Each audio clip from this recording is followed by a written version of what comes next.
Okay,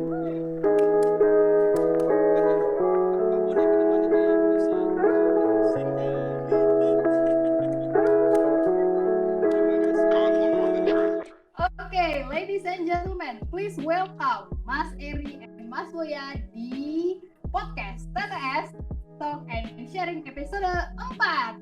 Yes.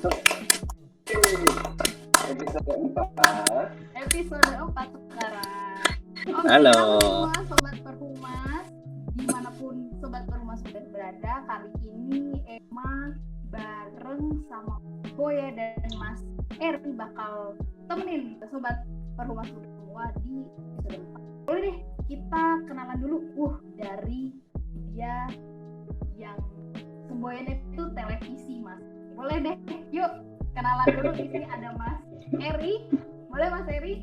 Halo teman-teman Perhumas Muda, selamat sore. Perkenalkan, nama saya Eri. Saya bekerja di bagian PRNet, lebih ke community development-nya.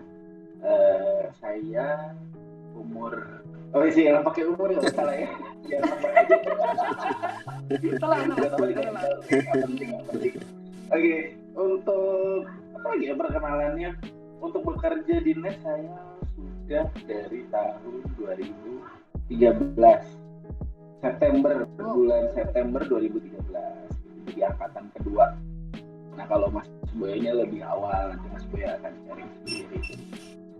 Saya lebih ke community development-nya. Dulunya sebelumnya saya di promo off air-nya, terus sempat di publicity dan promo juga, dan akhirnya sekarang di community development. Nanti kita akan bahas di PRNet itu ada beberapa bagiannya Mas, gitu. Jadi setelah nanti dari Mas Boya kita akan bahas gitu. Silakan. Oke. Mas Muda Semarang, apa kabar? Saya Boya Subagio. Aku itu masuk di net dari pertama bulan Agustus, kalau nggak salah Agustus apa sebelum Agustus ya, aku lupa lah. Pokoknya dari pertama. Waktu itu awalnya handle media relations di public relations, maju ke tahun-tahun sekarang. Akhirnya kita melebur jadi satu, semuanya kita jalanin bareng-bareng. Ada media relation, ada community development, ada event, ada publikasi, dan corporate secretary. Sebelum di net itu aku juga berkecimpung di media di salah satu radio anak muda di Jakarta. Ya udah gitu. Sampai sekarang emang ternyata nasibku hanya di media aja.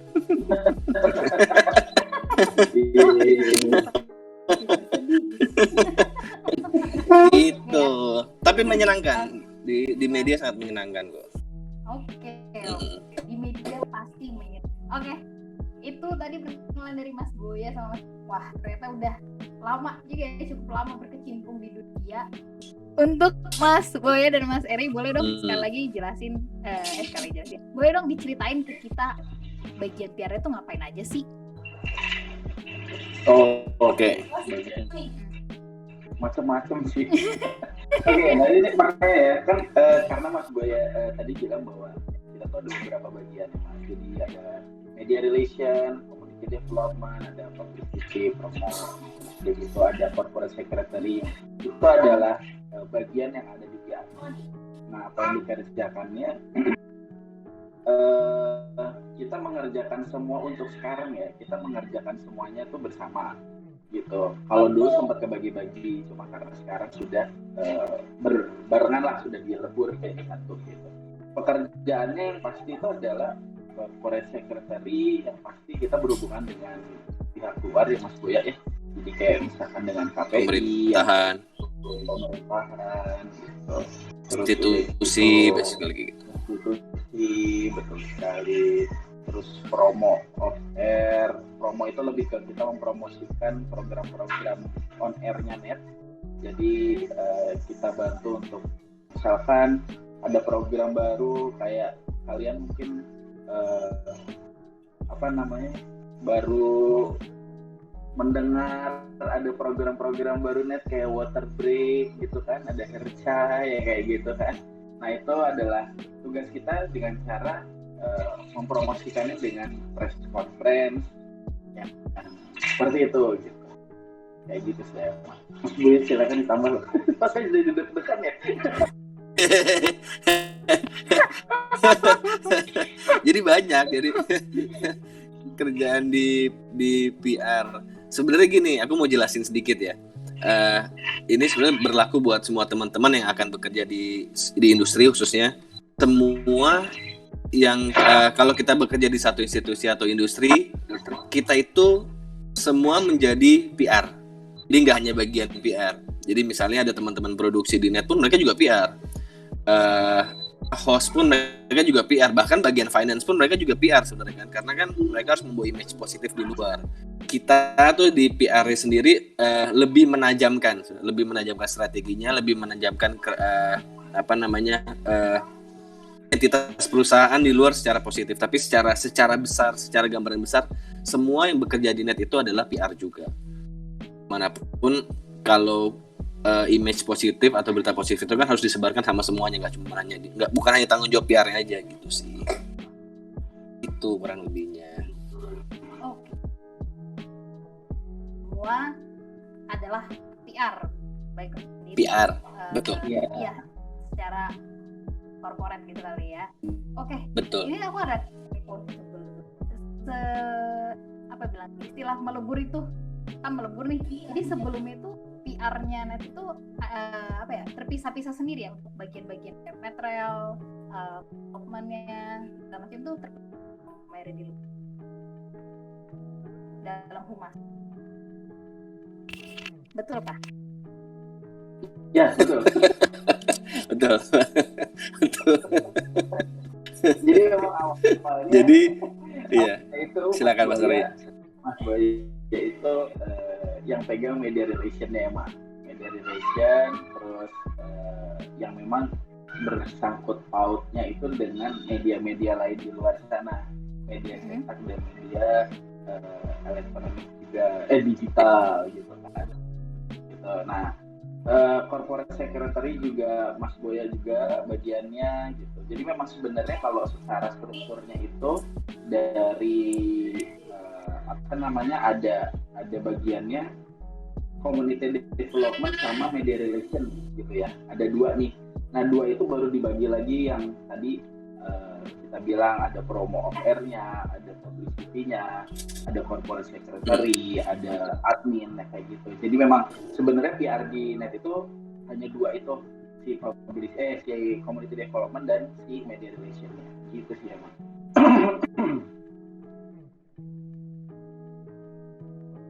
Oke. Iya. Sekarang aku udah kebayang ya. Udah kebayang. Karena kan biasalah, maksudnya kalau orang-orang yang orang awam ya nggak ngerti kalau misalnya PR tuh dikirain PR ya udah humas stok kan sebetulnya. Padahal betul. Itu masih banyak sekali cabangnya banyak. Sampai turun. Tapi emang di beberapa stasiun TV PR itu memang terpisah dengan beda struktur sama di net. Yang aku tahu juga di beberapa stasiun TV PR itu hanya dua, Markom dan Korsek. Ya. Jadi di luar itu tuh bukan satu departemen dengan PR, tapi terpisah-pisah. Nah, setahu saya hanya di net yang semuanya itu dilebur jadi satu. Makanya kalau di net itu namanya bukan hanya PR, promo dan PR pasti. Di net sih, kalau di TV lain tuh pasti dipecah. Korkom dipisah, Markom dipisah, PR dipisah, beda-beda. Gitu. Jadi makanya luas yang kita kerjakan. Iya. Yes. Karena memang sebenarnya PR itu di setiap perusahaan pasti akan berbeda juga sih ya, Mak. Gitu. Jadi memang nggak semuanya itu template sama ya, misalkan PR harus begini. Itu tergantung kebijakan dari setiap perusahaan. Gitu. Ada sih yang pengen aku tanya juga terkait dengan kan biasanya tuh kalau tadi kan bagian Korsek kan lebih ke arah ekstern relation lah. Kalau untuk di internal relationnya untuk menjaga gimana caranya menjaga relasi teman-teman staff karyawan kita bisa menunggu visi misinya net atau segala macam. Ya. Itu juga ada di PR, tapi biasanya kita kalau untuk internal relation kita akan collab dengan HR biasanya sama HRD. Kayak misalnya terakhir tuh kita pernah bikin netran untuk karyawan. Setelah 2 tahun lalu kita yang ada net di tepa gosip nggak enak itu loh yang segala macam.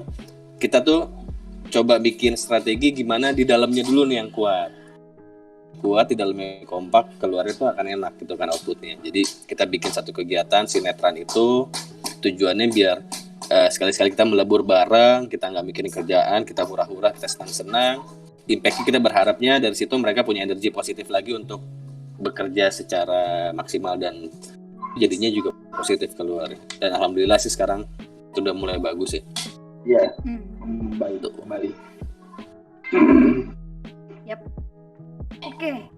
Wah, baru nyampe 1 aja udah puas ya. Tapi seru. Oke.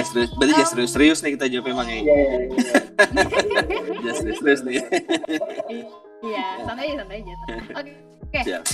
Ini selanjutnya nih ada kalau yang kita tahu juga nih, Net TV itu sebetulnya kan menarik masyarakat dengan dikenalnya sebagai televisinya anak muda atau televisi masa kini ya, dan itu lebih dekat ke anak muda gitu. Dalam hal ini gimana sih peran dari PR untuk bilangnya mengkampanyekan, menggalakkan slogan itu televisi masa kini gitu? Gimana caranya bisa menanamkan mindset tersebut ke masyarakat gitu? Oke. Sebenarnya sih kalau dari saya, ini menurut pandangan saya ya, Mak ya. Kita itu dengan slogan televisi masa kini itu kurang lebih kan dari tahun 2016. 15 ya? 15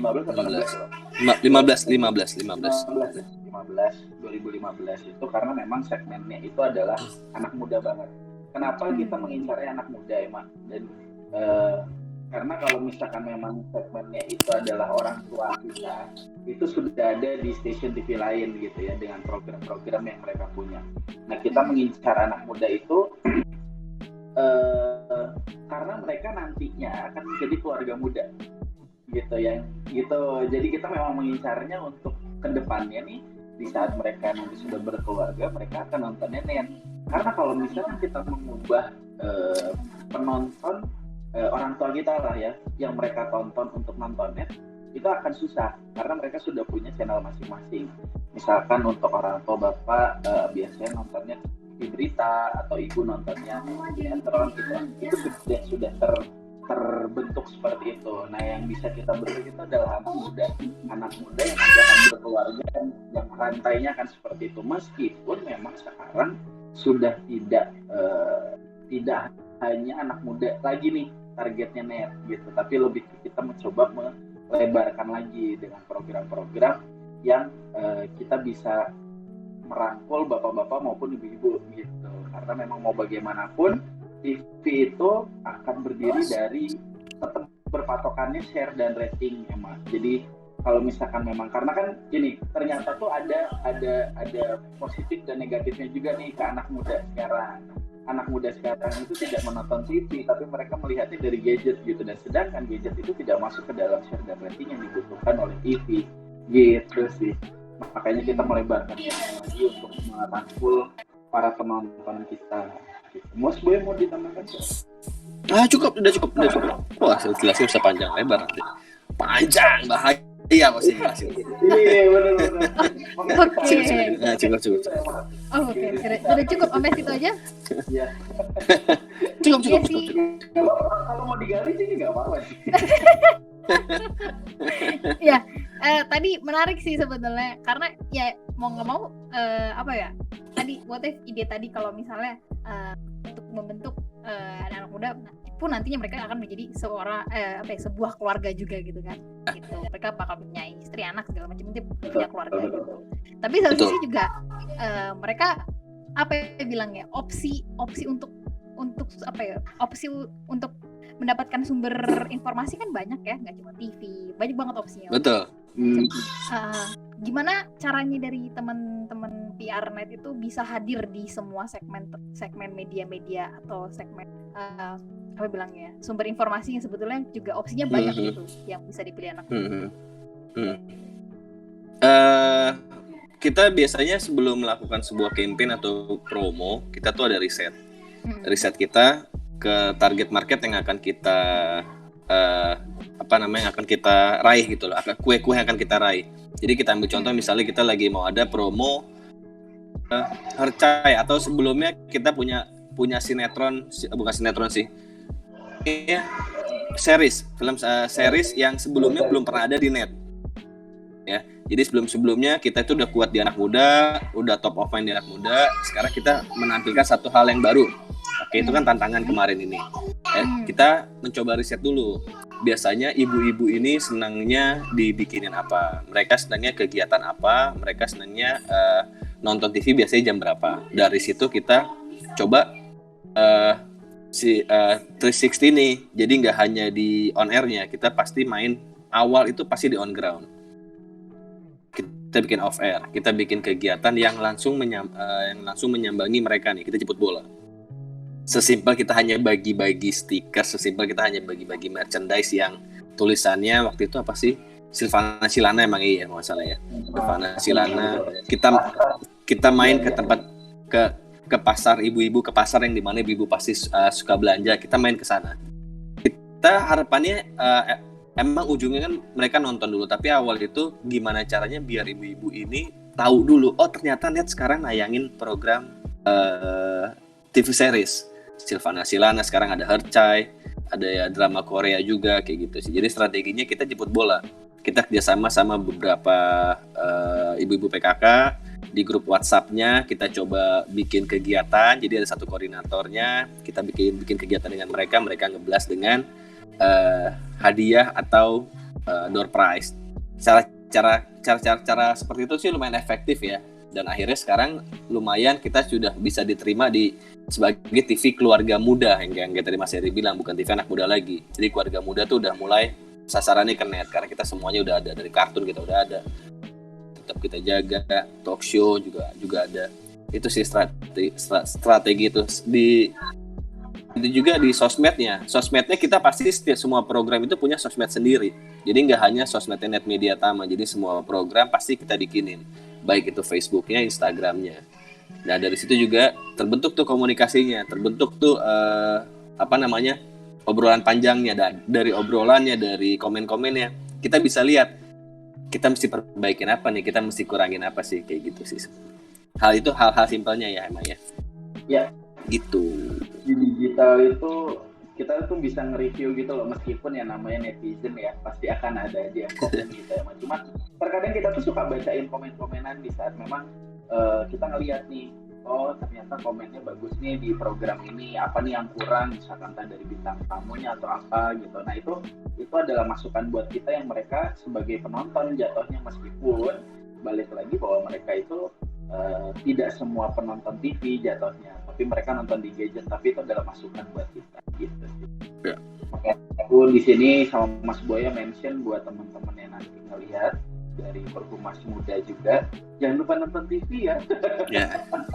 Nontonnya di TV ya. Nontonnya di TV ya. TV-nya free to air ya. Iya, free to air ya, jangan berbayar. Pasti nontonnya pasti. Ini ngomong-ngomong Herca ya, ini mau rada dikit. Mama saya lagi nonton series. Oh iya. Ya. Bagus ya. Terus mama saya ikutan nemenin nonton. Adik saya, jadi kita langsung hidup. Bagus. Ya itu efeknya tuh segitunya gitu. Awal cuma nemenin doang, terus ceritanya nonton deh besok. Tau gak, sedikit aku kasih tau strateginya kenapa kamu bisa suka Hercai. Sedikit juga nih aku kasih tau ya. Kalau itu program kita bikin hanya setengah jam, kamu gak akan suka. Itu pasti. Sampai jam 8 kan? Iya. Itu kuncinya. Sebenarnya habis nonton School 2017 sih. 17, habis itu kan lanjut ya. Iya, lanjut ya. Kalau harga hanya 30 menit kita tayangin ya udah so-so aja. Iya. Jadi kita hajar 2 jam baru. Mantap ya. Thank you. Mantap. Oke, boleh kita tepuk tangan nggak sih? Keren banget. Meskipun memang ada komentar-komentar di luar sana sih emang ya. Iya. Kalau kata Taylor Swift sih, haters gonna hate ya. Yes, that's right. Iya, tapi intinya walaupun ada haters ya kita ambil positifnya aja lah. Ya. Oke. Betul. Selanjutnya nih ada juga yang ini pertanyaan nih dari teman-teman Perumas. Siap. Kan, seperti yang tahu ya, pandemi ya sekarang ya, semua sektor usaha, industri apa segala macam itu kena imbasnya. Klasik sih pertanyaan. Ini usaha dari PR TV untuk menyesuaikan dengan situasi yang sekarang terjadi itu seperti apa. Terus apa aja sih yang dilakukan untuk terus berkarya untuk Oke. Paling mudah dan paling terlihat di mata kita, hampir semua program kita bikinin sekarang virtual presscon. Salah satu strategi juga untuk menjaga penonton loyal kita, biar mereka tahu kita juga ada program-program baru. Selain itu kita juga maintain dengan community sama teman-teman Good People juga kita. Itu juga salah satu strategi untuk maintain jadi buzzer kita di luar, kalau juga menginfokan kalau net nih sekarang masih ada program baru, net ini sekarang lagi ngeluarin program ini. Jadi di masa pandemi ini 2 itu yang jadi backbone kita lah untuk strategi promo gitu. Teman-teman Good People dan si presscon virtual gitu. Enggak, Mang. Mangga. Masuk. Mangga. Iya. Mas Bayan, kita sudah tahu apa yang akan disampaikan.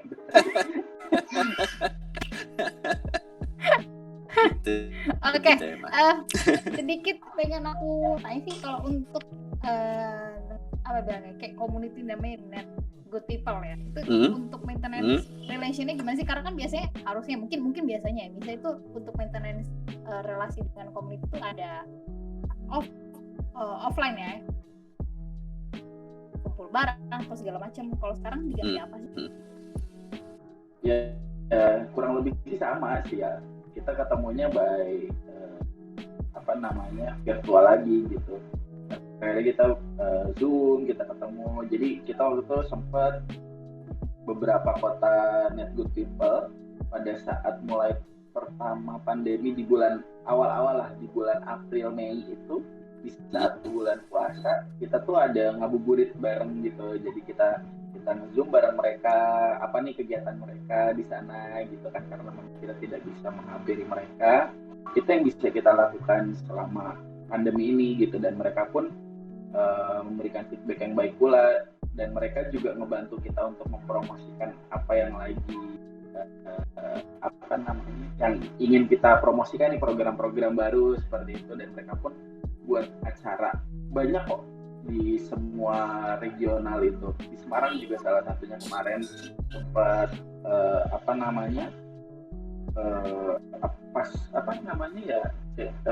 aku lupa, penerimaan mahasiswa baru lagi. Member baru. Ya, dan mereka juga buat aktivitas sendiri kan di Semarang, karena kita juga ya benar apa yang kata Yamal bilang, kita tuh harus, kalau misalkan namanya komunitas kita harus offline ya, kita harus ketemu. Rata-rata mereka yang mereka inginkan itu adalah seperti itu gitu. Tapi ya mau bagaimana lagi, daripada nanti kita kena tegur ya kan, tegurnya bukan hanya karena dari pemerintah atau perizinannya, tapi dari netizen juga. Ya akhirnya kita maksimalkan dengan cara seperti itu. Ya, nggak mau ya, emang harus benar-benar putar otak dan harus terus berkarya ya. Meskipun memang kita juga merasakan sih, pasti mereka juga bosan ya kalau misalkan virtual terus gitu ya. pengennya sih ketemu karena akan berbeda gitu. Mungkin Emma juga akan merasakan di mana kalau misalkan kita ketemu nih jatuhnya pasti akan berbeda di saat memang kalau virtual gitu. Oh beda banget. Betul ya? Pasti beda banget. Deg-degannya makin kerasa, kita juga deg-degan kan. Iya benar. Celana pendek. Iya. Oh my god. Oops. Oke, itu jadi rahasia aja ya. Yang itu jadi rahasia. Oke, skip. Next, lanjut. Boleh dong Mas Eri sama Mas Boya sharing nih ke sobat Perumas Muda. Kan kita juga masih anak-anak muda nih, masih karir pun juga masih belajar sebenarnya. Boleh dong sharing-sharing gimana sih bisa bisa sampai di sekarang dan dukanya, terus yang dilalui sampai ada suaranya. Iya. Bisa. Oke. Teknisi ini bisa di skip ya sebelumnya. Oke. Pengen tanya ini kan teman-teman sobat Perhumas juga masih menitis karir juga kita masih belajar dan sekarang di episode 4 ini kedatangan ada Mas Boy sama Mas Eri yang udah jadi praktisi di bidang kehumasan atau di media apalagi. Boleh dong sharing ke kita gimana caranya bisa mencapai posisi sekarang, suka dukanya, apa aja sih yang emang harus dilakukan untuk bisa ini terlepas dari menjadi terlepas untuk capai posisi, tapi lebih ke arah gimana caranya emang bekerja tuh emang pakai hati dan segala macam effortnya tuh harus untuk terus ada motivasi. Iya, gue harus itu sih. Boleh dari Mas Boya dulu mungkin. Baru bilang Mas Eri dulu lagi. Dia tahu aja emang saya paling muda di sini gitu. Aduh punten Mas, sorry hampura. Nggak apa-apa. Strategi. Jadi gini sih sebenarnya. Kalau aku ya dari dulu juga udah di lingkup udah di media aja. Sebenarnya paling bukan paling efektif sih yang aku jalanin. Nomor 1 kita tuh harus menguasai medan. Dalam arti kita nih harus tahu dulu nih circle kita, lingkungan kita terdekat dulu deh. Itu seperti apa? Karena dari kita tahu lingkungan terdekat, kita udah merasa nyaman, ke depan itu akan enak. Apapun ya ke depan itu ya, bisa begitu kita tektokan dengan departemen lain, kita diskusi bisa dengan circle kita yang terdekat dengan tim. Itu paling penting. Kita punya tim yang nyaman, enak, apa adanya dan bisa jadi teman sharing. Itu bukan hanya sekedar teman kerja, jadi udah kayak keluarga. Itu udah kunci utama sih. Karena begitu aku di net pun aku juga menemukan keluarga aku yang sebelumnya juga aku dapat di kantor lama itu kayak gitu. Begitu keluarga aku enak, udah nyaman, udah go with the flow sih kesananya. Yang penting kita menguasai medan, kita tahu produk knowledge-nya, dari situ udah tinggal pengembangan. Karena kalau kita bekerja udah di lingkungan yang tidak nyaman, jadi udah pasti aja nggak akan pakai hati kan, udah terpaksa, udah tertekan, itu udah outputnya udah nggak enak aja. Jadi nomor 1 harus nyaman dulu sama lingkungan terdekat kita. Itu kunci utama. Gitu emang. Nyaman. Oke. Ya. Dari aku buat teman-teman Perhumas Muda, pesannya adalah semuanya tuh nggak perlu konsentrasinya dari humas menurut aku. Untuk jadi humas ya, nggak harus ngambil dari jurusan humas untuk menjadi humas, ataupun komunikasi untuk misalkan kuliah di komunikasi untuk bisa menjadi humas gitu. Dari manapun bisa, yang penting apa? Utamanya itu adalah kita harus bisa berkomunikasi gitu. Kita harus berani ya, maksudnya kan nggak mungkin ya kita jadi humas terus diam aja, kayak emang nanya ya udah sebatasnya aku jawab tanpa ada feedback yang enak ataupun kitanya feedbacknya nggak enak gitu kan, nggak enak juga gitu loh. Maksudnya kita juga harus biasakan seperti itu, karena itu adalah modal utamanya untuk bisa nggak harus jadi PR ataupun humas, tapi di semua bagian pun komunikasi itu adalah penting gitu. Jadi itu adalah modal utama buat teman-teman perhumas bidangnya. Itu yang pertama dari aku. Toh kalau aku pun ya meskipun memang lulusan komunikasi, tapi memang benar apa yang kata Mas Boya bilang, di saat memang kita tahu ruang lingkup kita seperti apa, kita tahu teman-teman kita bagaimana, di saat memang itu sudah menjadi keluarga, itu akan menjadi hal positif buat kitanya untuk semangat bekerja lagi. Itu sangat mempengaruhi banget. Jadi teman-teman harus membuat suasana kerja itu menjadi nyaman, jangan membuat suasana menjadi tidak nyaman gitu. Di saat memang tidak nyaman, itu akan mempengaruhi sekelilingnya gitu. Saya pun pernah melakukan hal yang sama terhadap Mas Boya. Di saat hal kecil gitu loh yang memang iya betul ya, kayak misalkan nih lagi bad mood atau gimana gitu ya di saat lagi kerja, itu akan mempengaruhi semuanya ya Mas. Betul. Juga jadi ngelihatnya nggak enak gitu, aku komunikasinya jadi nggak enak, nah seperti itu sangat berpengaruh banget ya gitu. Jadi mungkin teman-teman buat perhumas itu bisa ya, meskipun namanya anak muda itu kan ada masa-masanya ya gitu, tapi setidaknya mood swing, kalau kata anak sekarang mood swing, Mai. Mood swing. Mood swing gitu. Nah itu mungkin yang teman-teman harus bisa memilah di mana kalian harus bisa mood swing itu di on kan dan di off kan gitu. Gitu sih ya kalau tambahan dari aku. Oke. Tapi keren banget. Boleh nggak sih sekalian tain suka dukanya? Pernah nggak sih? Pasti. Itu lagi. Yang paling kayak suka duka ya. Teringat sampai sekarang. Suka duka. Kenapa? Di pekerjaan sekarang ini kan. Iya, di pekerjaan sekarang ini. Oke. Boleh juga sih sebenarnya kalau mau ada cerita sedikit yang mau rada nostalgia dikit juga boleh. Gitu. Sebenarnya yang lucu kalau menurut aku yang masih teringat sampai sekarang itu adalah karena aku masuknya itu awal-awal di saat net terbentuk gitu ya. Aku tuh merasa bahwa di saat aku mempromosikan, jadi itu adalah salah satu hal kebanggaan di saat aku masuknya itu adalah menggunakan seragamnya nih gitu. Kece banget gitu ya, gagah banget gitu. Pas kita mempromosikan ke satu kota waktu itu, saya lupa apakah Semarang atau Solo, pada saat itu ada acaranya. Saya datang ke sana, terus tiba-tiba tuh ada yang nanya, Mas, net itu apa ya gitu loh. Internet bukan sih, provider bukan sih. Ya wajar karena memang itu belum tahu ya gitu loh. Yeah. Saya itu belum tahu bahwa itu adalah stasiun TV baru gitu. Terus akhirnya kita coba memberikan informasi bahwa ini stasiun TV baru, itu jangan lupa dicari ya di TV-nya gitu. Ini Net TV, TV toh gitu ya, baru tahu soalnya seperti itu. Itu menurut aku seru ya, dan meskipun memang kita tuh agak ya Allah gitu ya. Kita tuh orang pada nggak tahu, padahal ya maksudnya karena memang anak muda yang tahu gitu kan. Terus ada satu lagi yang menurut aku tuh berkesan.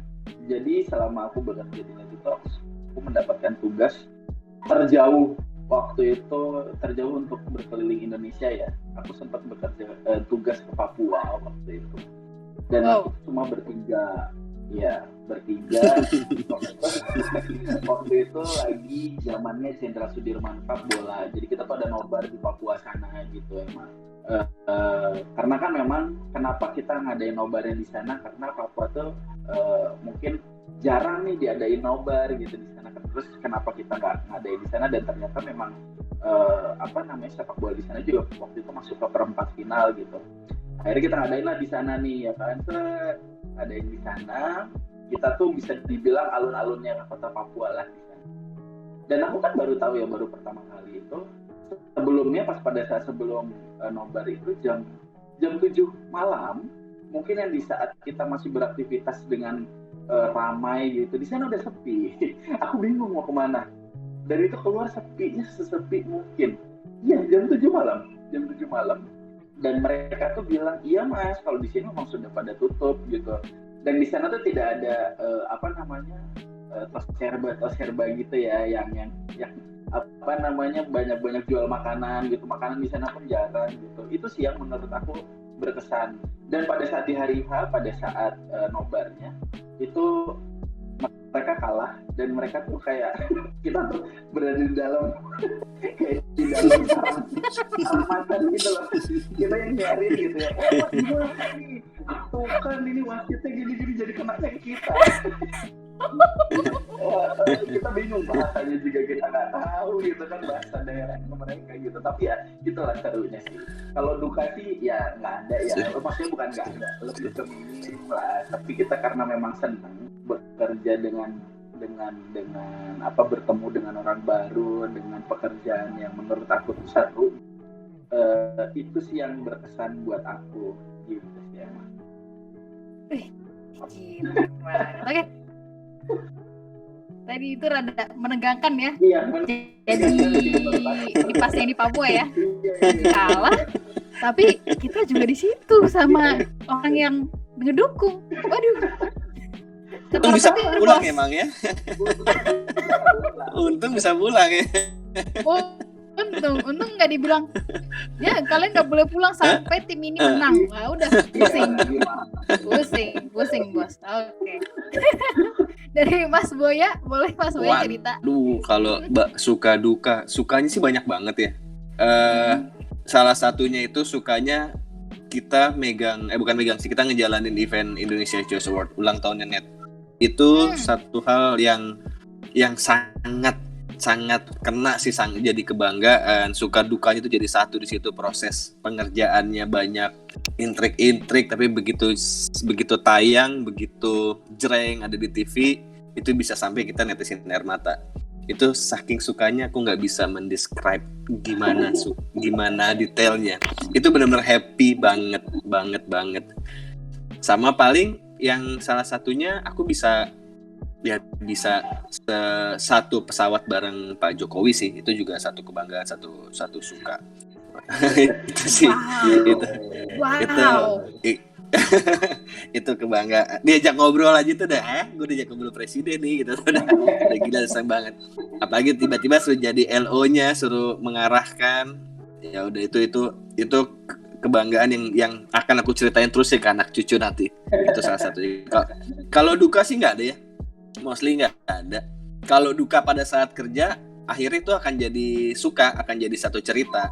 Paling yang lumayan bikin deg-degan waktu bola Malang di Malang. Jadi kita briefing. Kenapa bagian pas bola menegangkan semua kayaknya ya? Karena event bola di net itu rata-rata Roro Jonggrang pengerjaannya, semuanya ekspres. Jadi kita udah betul gini ya Mas, itu sempat dibekukan kan sama PS. Iya. Ini tuh masyarakat tuh lagi mengangan, bener-bener menunggu nih bola nih. Nah, buatlah pertama kali. Jadi mau tidak mau ini tuh pasti banyak banget yang menunggu, dan kita harus perfect gitu loh untuk ngejalanin gitu. Dan saat itu kan juga masih di bawahnya Mas Tama ya. Mas Tama kan juga detailnya gila-gilaan kan dia. Jadi kita pas mau besoknya opening, kita tuh ada briefing langsung dengan Panglima. Ya, jadi menurut Panglima pas udah kita brief, kita buka tuh ada bendera fair play yang besar. Dia tiba-tiba bilang, itu padahal itu udah jam 5 sore emang ya. Openingnya tuh besok pagi, openingnya besok siang. Itu jam 5 malam di Malang. Hujan, dibilang logo ini harus diganti. Kita main lihat-lihatan tuh lagi briefing. Tiba-tiba nggak tahu gimana. Cerita ini dia panik. Kita lihat-lihatan. Terus dia bilang, siapa yang bilang? Ini yang bertanggung jawab sama ini siapa? Boya. Saya pasti bilang Boya pengen ganti nama saya tuh pengen jadi Andrew aja gitu, bisa nggak sih gitu kan?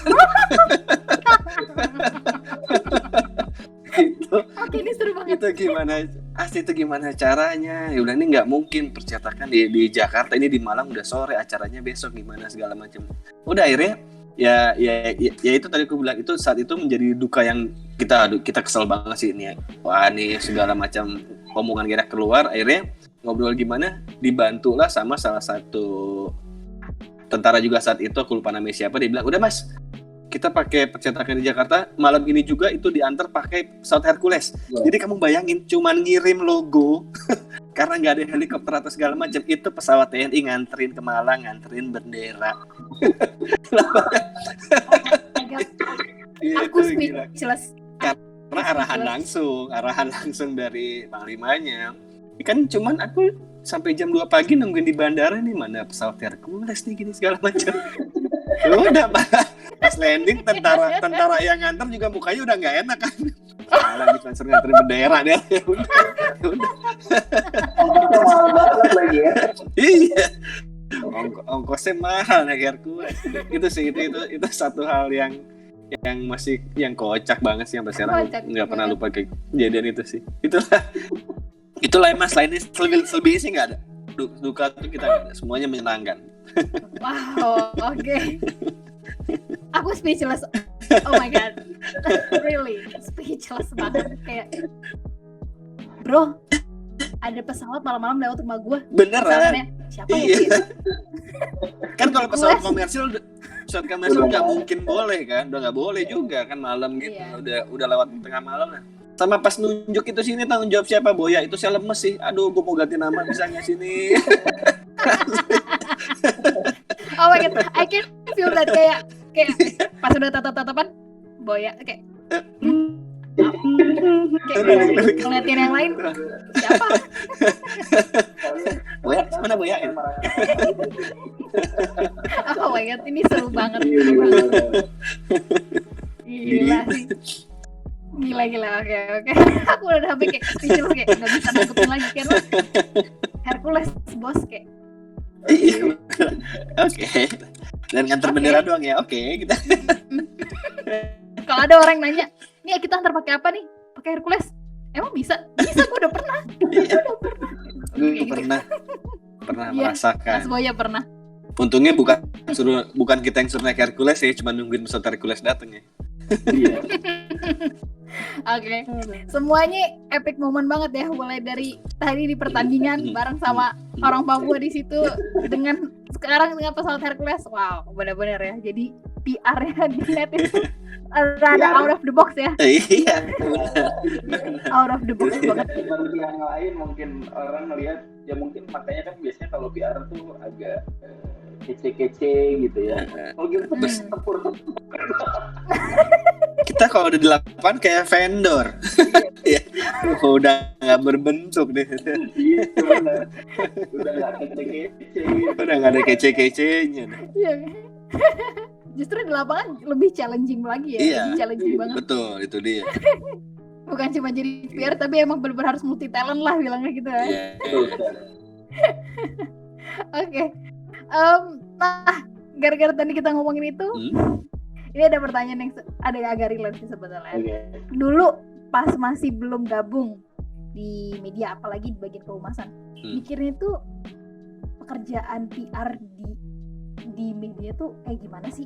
Terus akhirnya ekspektasinya pas udah di realitinya bakal jadi gimana gitu. Kalau aku karena dari ngelihatnya title awal itu promo NPR, jadi masih nyambung sih sama pekerjaan aku sebelumnya kan. Aku sebelumnya di radio juga kan promo off air, ya kurang lebih sama lah. Tapi begitu emang ada image PR-nya itu yang kebayang di aku ya, yang kayak tadi Eri bilang, kita harus rapi, itu emang harus sih rapi, klimis, nggak bisa kotor lah, harus bersih. Itu juga kadang-kadang kita harus bisa jadi kayak gitu kan. Begitu nyemplung ke dalam netnya, ya begitu persiapannya kita kotor-kotoran. Kayak misalnya paling gampang si Indonesia Choice Award kan, lagi persiapan kita keringetan, kotor-kotoran segala macam, lepek segala macam jelek. Ya begitu hari H kita jadi pakai jas, klimis, rapi segala macam. Jadi harus bisa tadi multitasking, multi ego kali ya. Kita harus nggak bisa tuh begitu ketemu orang harusnya dia pernah kesel, harus tetap halo apa kabar gitu, mana aja, nggak boleh kasih lihat tuh kesel-keselnya gitu. Itu sih ternyata banyak belajar banget begitu masuk di PR Janet. Kalau aku sih lebih ke mungkin pada saat awal awalnya tuh gini, pas waktu masuk net itu aku milihnya kreatif kalau nggak production assistant yang lagi. Terus tiba-tiba ada temen aku yang udah duluan masuk, angkatan Mas Boya dan Mas Prima dulu. Terus nawarin lah, udah aja Ri, di off air aja, lu kan udah basically-nya kan sempet di IO tuh, udah aja di off air, emang off air juga kurang lebih bergelut dan gitu. Aku pemikirannya, oh udah berarti apa yang aku kerjakan dulu nih kurang lebih akan sama gitu ya. Dan ternyata pas masuk, wah ada PR-nya juga nih.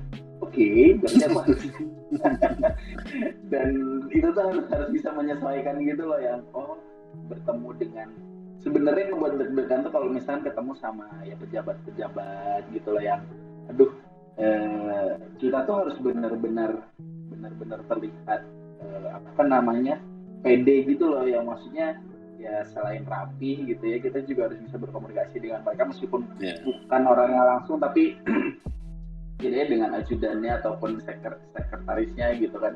Nah itu sih yang akhirnya aku harus belajar menyesuaikan diri untuk pekerjaan apa yang aku lakukan di saat aku masuk PR di net ini gitu. Itu yang aku rasakan di saat memang aku masuk ke PR net gitu sih emang. Fantasi realita ya. Iya benar. Apalagi kata orang sama realita ya. Aduh. Banget ya tuh. Biasanya lah, aku juga kayak kadang ya entah saudara atau teman pasti bilangnya PR tuh bukan harus rapi ya. Iya benar. Apa? Benar, di beberapa momen emang kita harus memperlihatkan itu semua, karena kan tadi yang udah image positif, kredibilitas suatu perusahaan itu akan kelihatan di PR-nya. Kita harus suatu saat harus seperti itu. Ya. Di harus beberapa bisa bilangnya fleksibel lah. Harus bisa, betul, fleksibel. Oke. Ini ada titipan pertanyaan. Titipan pertanyaan. Gimana sih? Gimana ya?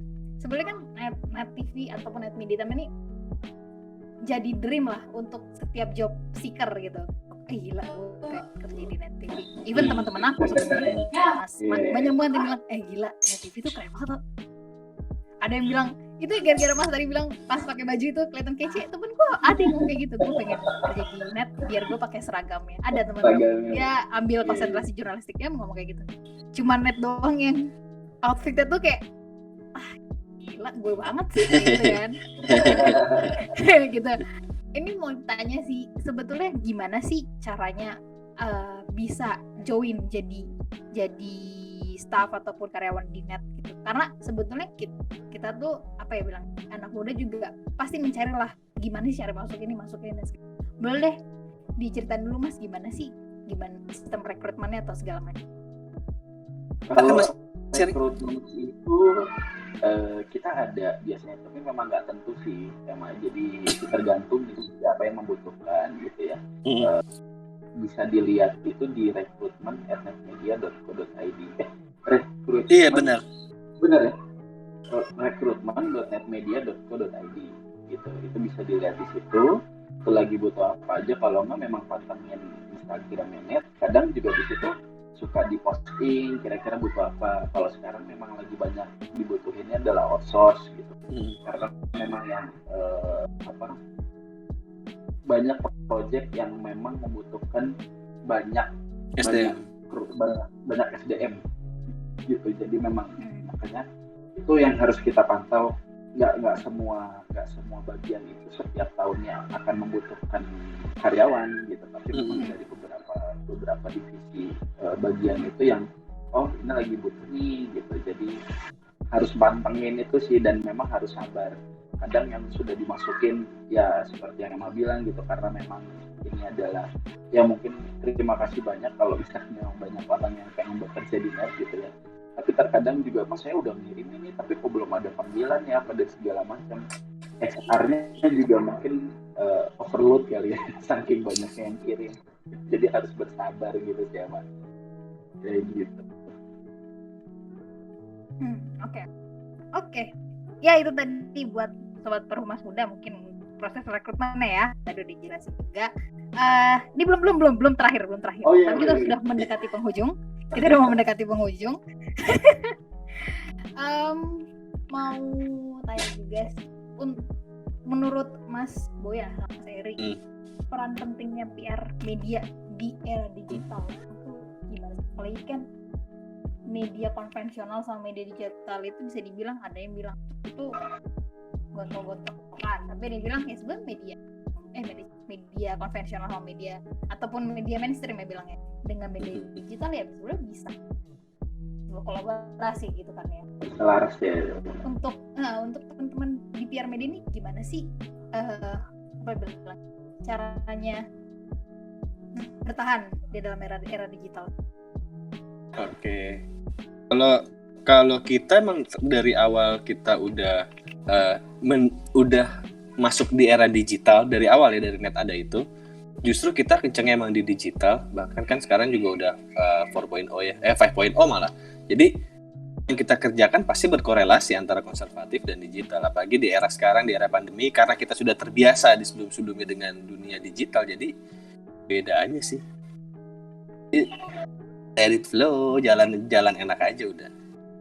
Dan nggak ada situ persaingan apa antara media konvensional sama media digital, tuh nggak ada. Justru kita kolaborasi kok. Aku malah sampai sekarang setiap ada apapun selalu melibatkan teman-teman media konvensional kayak cetak. Karena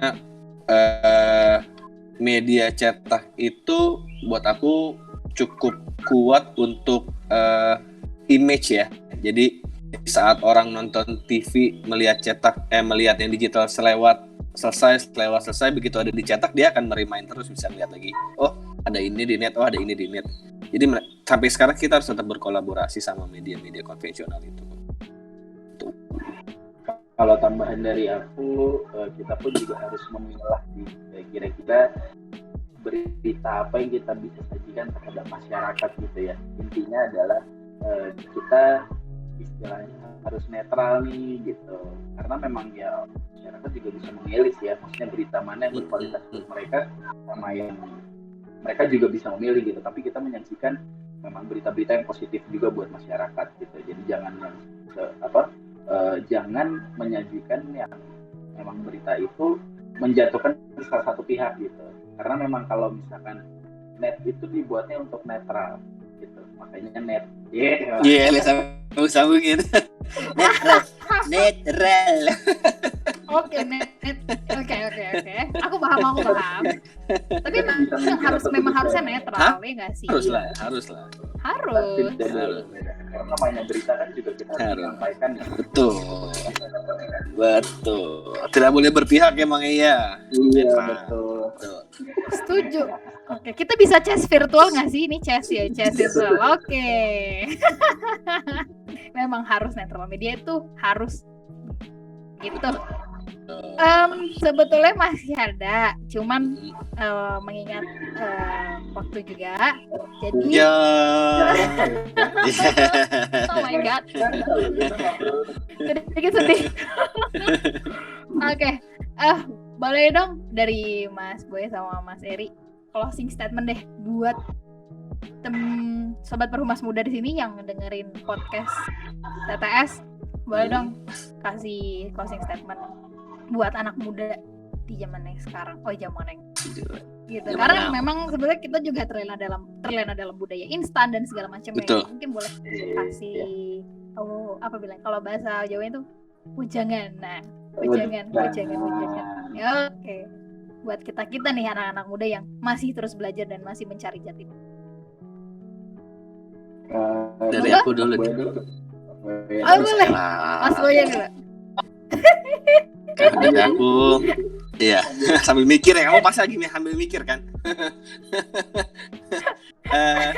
Buat teman-teman Perhumas Muda Semarang, terutama yang lagi kena impact di masa pandemi ini, harus tetap kuat, sabar, pasrah, tapi tetap berusaha. Nggak boleh pantang menyerah, nggak boleh putus asa. Kita harus menjadikan semua ini bukan rintangan tapi challenge. Ya, anggap ini challenge baru, tantangan baru yang dimana kita harus melewati, yang pasti akan melewati ini dengan senang. Tetap berpikiran positif, jangan putus asa, sama jangan lupa nonton net ya. Oke, kalau dari aku sih sebenarnya simpelnya adalah buat semua teman-teman perumas muda, nikmati segala prosesnya teman-teman gitu. Jadi kan mungkin kalau yang emang tadi bilang secara instan segala macam, semua itu tetap harus ada proses. Nikmati segala prosesnya untuk bisa mencapai sesuatu yang kita inginkan gitu. Karena memang kita menikmati prosesnya itu, kita mencapai sesuatu yang kita inginkan itu, kita yang akan bangga terhadap diri kita sendiri gitu. Selain orang lain yang kita kenal, kita pun akan bangga terhadap diri kita sendiri, dan itu akan mempengaruhi kalian untuk kedepannya nanti gitu. Luar biasa. Mantap. Nikmati prosesnya itu. Tetap jaga kesehatan juga teman-teman, di selama pandemi ini. Jaga kondisi, kebugaran juga, kondisinya. olahraga jangan putus. Jangan lupa berolahraga, makan makanan yang sehat juga, sambil nonton Net TV-nya. Net TV. Asik jadi net. Terima kasih Perumas Muda Semarang. Terima kasih Perumas Muda Semarang. Biasa sekali. Oke, iya. Terima kasih buat Mas Eri dan Mas Boya yang kurang lebih kita selama hampir mau 1 jam kita udah swing talk and sharing yang keumasan, ya juga dengan cerita asiknya yang super asik banget lah. Berbagi. Iya, boleh berbagi bersama sobat Perhumas Muda di sini. Buat Perhumas Muda, tadi juga sudah disampaikan kalau Emma suaranya hilang. Pakai suaranya hilang. Tes. Konsisten. Sudah? Mantap. Sorry guys. Oke. Teknisi, maaf ya, saya ulang lagi. Oke guys, sekarang kita sampai di penghujung acara. Terima kasih kepada Mas Boya dan juga Mas Eri buat kesempatan kali ini bareng sama kita di podcast Think Talk and Sharing episode 4. Boleh sharing tentang kehumasan, tentang media, juga ceritanya deh yang benar-benar out of the box, keren, seru banget, yang buat kita juga anak-anak muda pasti mikir, oh iya ternyata setelah kita pun misalnya nanti sudah masuk dunia pekerjaan, itu pun masih akan menjadi sebuah cerita yang panjang gitu. Untuk semua wejangannya kiranya boleh jadi penyemangat buat sobat Perhumas Muda dimanapun sobat Perhumas Muda berada, dan boleh terus kita jaga kesehatan, jaga silaturahmi, juga seberapa keras ombaknya kita harus tetap positif dan juga harus terus berkarya dan nikmati prosesnya. Betul. Oke deh, sudah sampai penghujung acara. Terima kasih kepada sobat Perhumas Muda semua, juga Mas Eri dan Mas Boya. Semoga saja di podcast ETS episode 4 kali ini bisa jadi manfaat buat teman-teman semua. Oke. Thank you ya. Thank you semua. Bye-bye.